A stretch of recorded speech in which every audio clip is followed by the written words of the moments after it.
Oke, assalamualaikum. Selamat siang. Kembali lagi dengan channel R9 Listrik Motor.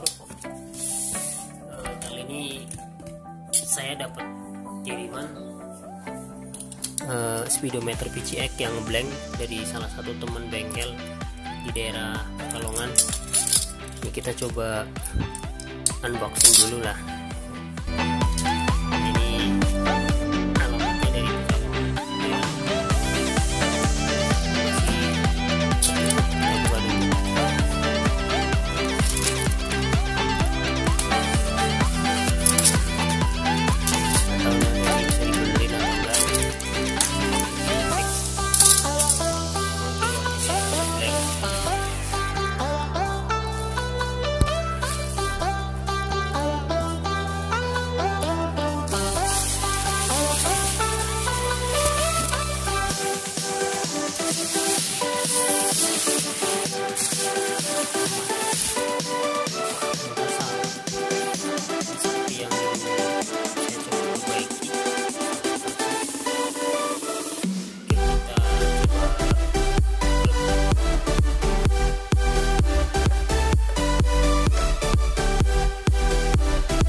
Mungkin dulu untuk video sebelumnya saya nggak kasih tutorial. Nah, ini saya akan coba kasih tutorial pembongkarannya.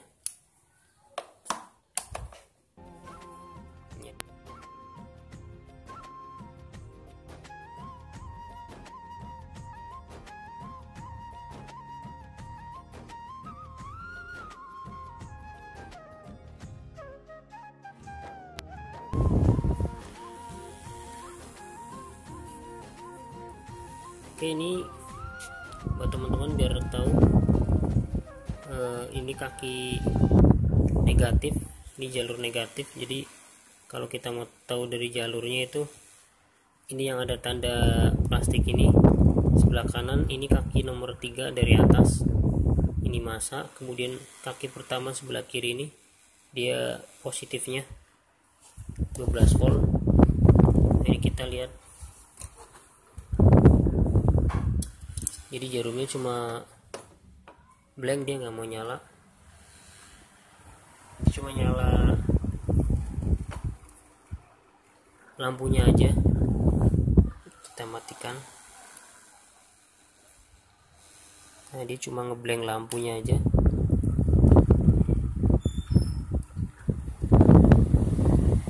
Oke, kita bongkar dulu.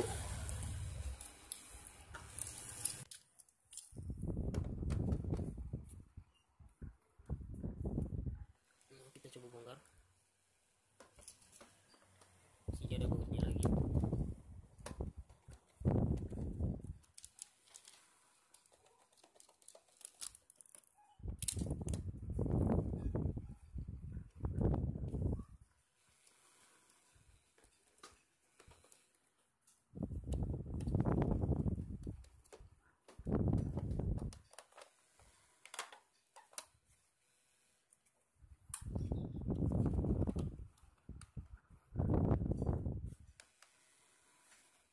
Ini pastikan bautnya udah terlepas semua ya.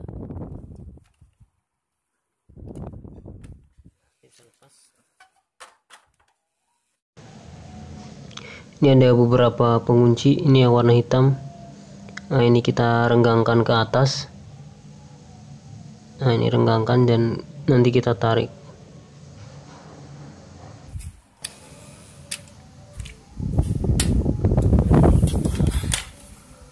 Ini udah lepas. Oke, kita lepas pengait fleksibelnya dulu.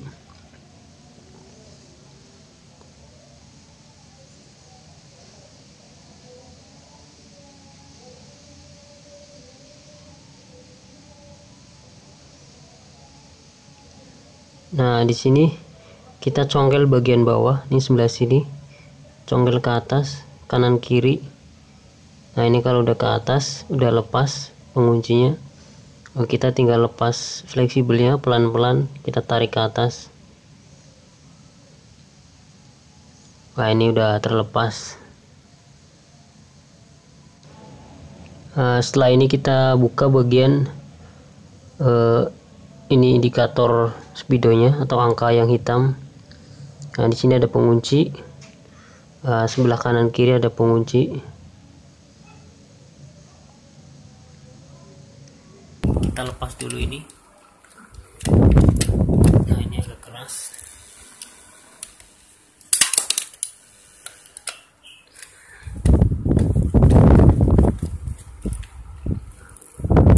Nah, ketika ini udah lepas, nah, ini ada pengunci 1, 2. Nah, ini dicongkel ke atas.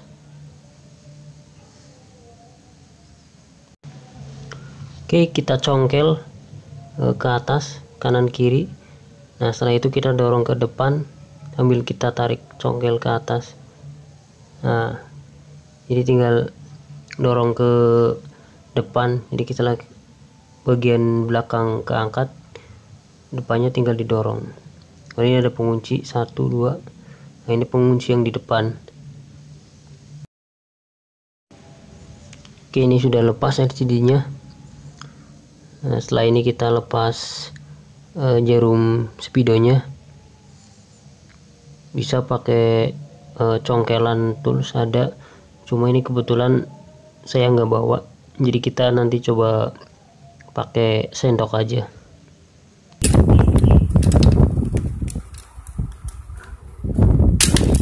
Nah, ini pemasangannya juga nanti harus dikalibrasi. Nah, ini udah lepas semua, tinggal lepas ini. Ini ada pengait-pengait aja, tinggal ditarik.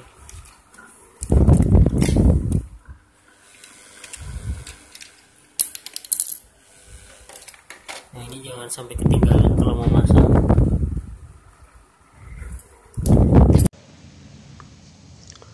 Oke teman-teman, ini udah terlepas. Nah, setelah ini kita nanti akan coba menganalisa jalurnya. Kita nanti akan coba melakukan pengetesan tegangan input. Nah, ini kita bisa analisa dari mulai tegangan input masuk ke IC regulator sampai ke IC utamanya.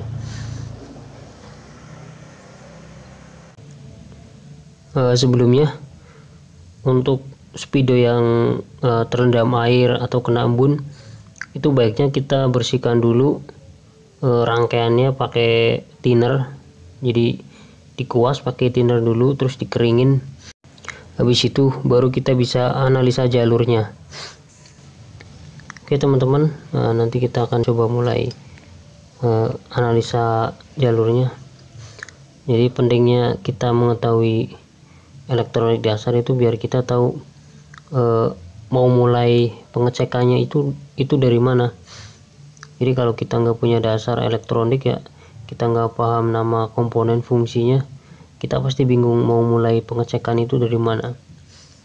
Cuma kalau kita udah punya basicnya, pasti kita bisa berkreasi sendiri. Jadi ini kita mulai dari tegangan power supply dulu.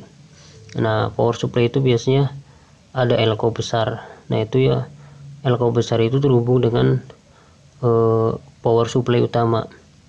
Jadi ini power supply-nya kan 12 volt. Jadi kita lihat kalau ada elko besar itu berarti jalur power supply utama. Nanti kita lihat larinya kemana jalur power supply itu. Nah, ini kita bisa telusuri. Ini dari power supply masuk ke regulator. Nah, nanti kita lihat, kita harus ya di sini kejelian mata juga dibutuhkan. Jadi ya bagi teman-teman yang mungkin matanya minus, ya harus pakai kacamata. Bahkan untuk rangkaian tertentu yang memang sangat kecil, terutama kayak di PCX itu, harus pakai kaca pembesar. Cuma saya nggak pakai kaca pembesar karena mata saya masih normal. Nah, jadi untuk teman-teman yang sekiranya nggak bisa ngelihat komponen kecil, ya harus pakai bantuan kaca pembesar. Nah, sekarang kita coba lakukan tes jalur input dulu.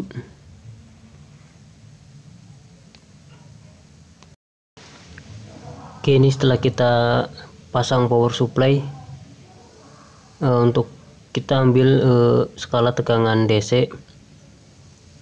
Nah, jadi probe negatif itu kita tempatkan, kita jepitkan pada probe negatif power supply. Nanti kita pengecekannya menggunakan probe positif atau merah pada multitester untuk melihat tegangannya.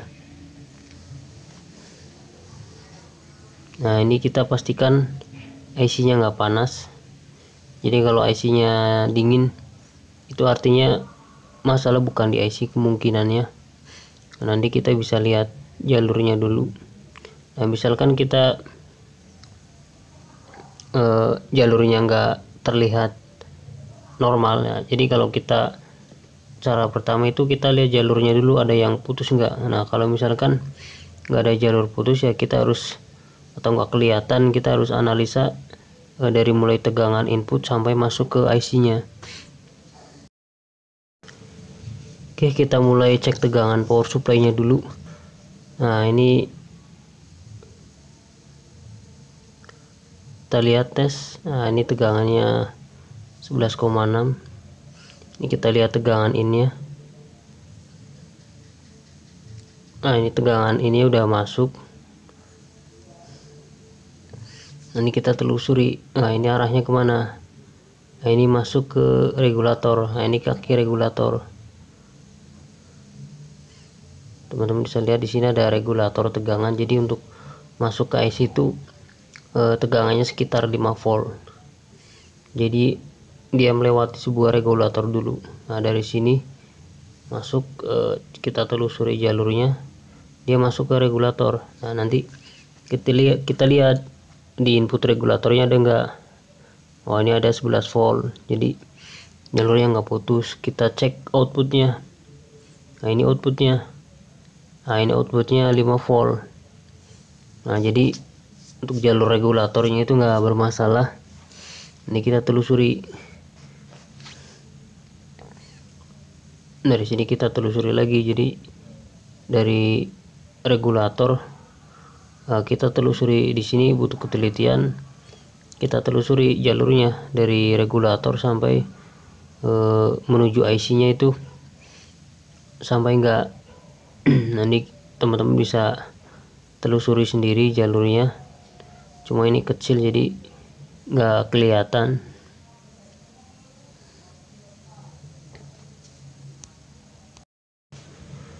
Nah, dari output regulator tadi itu harus masuk sampai ke IC utama ini. Jadi ini IC controllernya. Jadi kita harus lihat inputnya.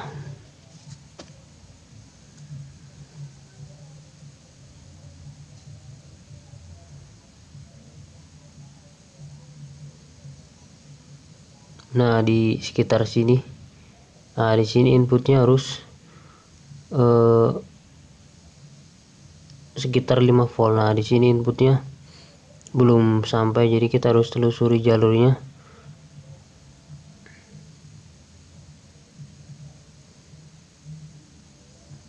Nah, di sini harusnya ada tegangan 5 volt.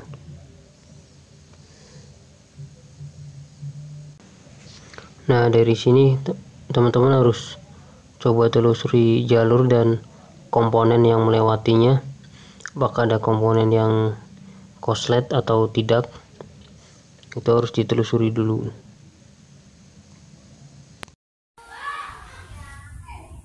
Oke teman-teman, ini udah selesai perbaikan. Nah, ini kita akan coba pasang. Nah, ini harus dalam memasang jarum speedo ini harus sesuai biar kalibrasinya tepat. Jadi ini ada tanda kotak. 0 itu berada di atas tanda kotak. Nah, ini buat patokan. Kita pasang dulu.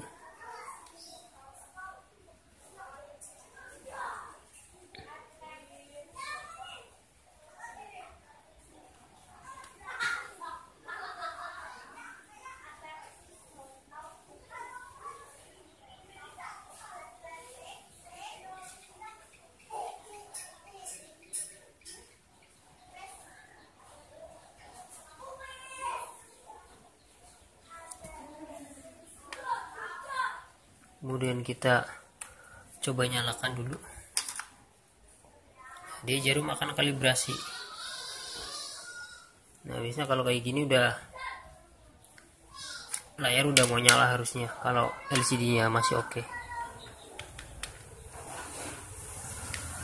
Kita coba pasang. Masuk. Kita masukkan lagi. Ini hati-hati karena ini fleksibel, jadi harus hati-hati biar nggak patah.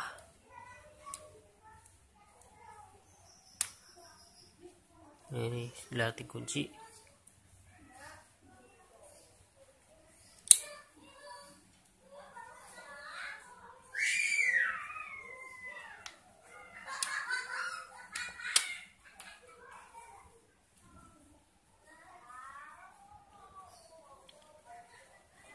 Nah, ini udah ini harusnya mau kalibrasi nih.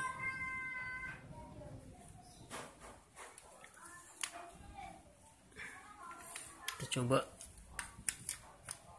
mau kalibrasi. Nah, oke.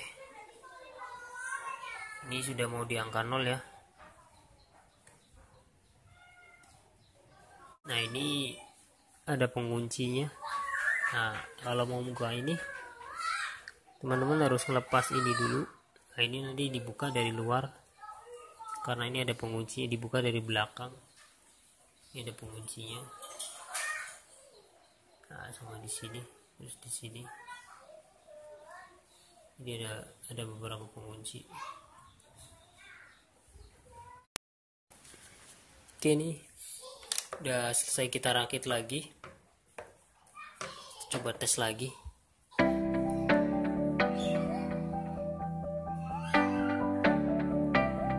Nah, dia jarumnya akan kalibrasi.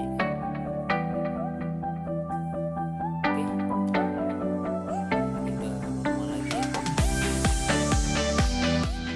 Oke, sekian dulu untuk tutorial trouble kali ini. Poinnya adalah yang penting teman-teman harus memahami dulu dasar elektroniknya agar bisa menganalisa jalur yang rusak. Semoga bermanfaat untuk teman-teman semuanya. Untuk next nanti kita akan bahas masalah komponen elektronik lebih banyak. Terima kasih untuk subscribe dan like-nya. Assalamualaikum.